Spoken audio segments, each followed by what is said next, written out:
కేంద్రం ఎందుకో వెనకబడ్డది. తెలంగాణ బీజేపీని ఉద్దేశించి అమిత్ షా స్వయంగా అన్న మాట ఇది. తెలంగాణలో ఏ పార్టీకి ఏ ప్లేస్ అనే ర్యాంకింగ్ ఇస్తూ బీజేపీ 3rd ప్లేస్ లో ఉందనేశారు షా. సో రెండో స్థానానికి రావాలంటే బీఆర్ఎస్ ను వెనక్కి నెట్టాలి. అలా చేయాలంటే స్థానిక సమస్యలపైనే ఫోకస్ పెట్టాలనేది అమిత్ షా ఇచ్చిన టార్గెట్. ఇంతకీ ఏంటా స్థానిక సమస్యలు? షా ఇచ్చిన టార్గెట్ దేని మీద? తెలంగాణ బీజేపీ యాక్షన్ ప్లాన్ ఏంటి?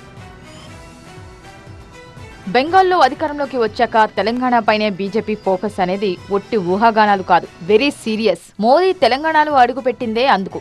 ఓవైపు కేంద్ర నాయకత్వం చాలా ఫోకస్డ్ గా ఉంటే రాష్ట్ర నాయకత్వం మాత్రం ఆ అంచనాలను అందుకోలేకపోతుందనే వాదన వినిపిస్తోంది. ప్రధానంగా స్థానిక సమస్యలను బీజేపీ అందుకోలేకపోతోంది.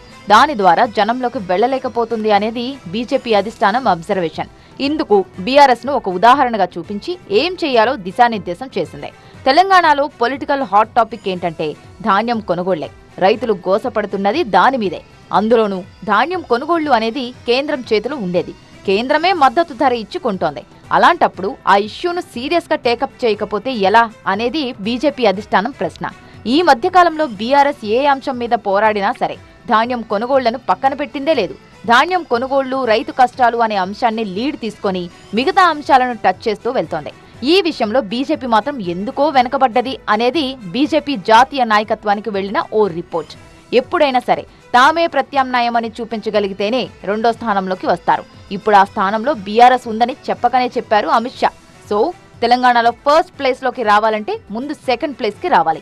అలా రావాలంటే బీఆర్ఎస్ ను వెనక్కి నెట్టాలి. అలా చెయ్యాలంటే ముందుగా కళ్ల ముందు కనిపిస్తున్న ధాన్యం కొనుగోళ్ల అంశాన్ని హైలైట్ చేస్తూ కాంగ్రెస్ ప్రభుత్వాన్ని ఉక్కిరిబిక్కిరి చెయ్యాలి అనేది అమిత్ షా ఇచ్చిన సలహా.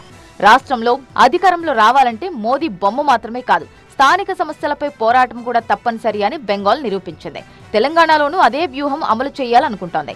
అమిత్ షా ఇచ్చిన ఈ సలహాను ఇకపై తూచా తప్పకుండా పాటిస్తానంటోంది తెలంగాణ బీజేపీ నాయకత్వం. ఇప్పటికిప్పుడు బీజేపీ ఓ యాక్షన్ ప్లాన్ రెడీ చేసుకుంటోంది. సోమవారం నుంచి ధాన్యం కొనుగోళ్ల అంశాన్ని చాలా సీరియస్ గా తీసుకోబోతోంది. ఇప్పటికే బీజేపీ స్టేట్ చీఫ్ రామచంద్రరావు నుంచి లీడర్లందరికీ ఆదేశాలు వెళ్లాయి. దీన్ని బట్టి చూస్తే సోమవారం నుంచి తెలంగాణలో కాస్త టగ్ ఆఫ్ వార్ కనిపించబోతోందని ఎక్స్పెక్ట్ చేయొచ్చు.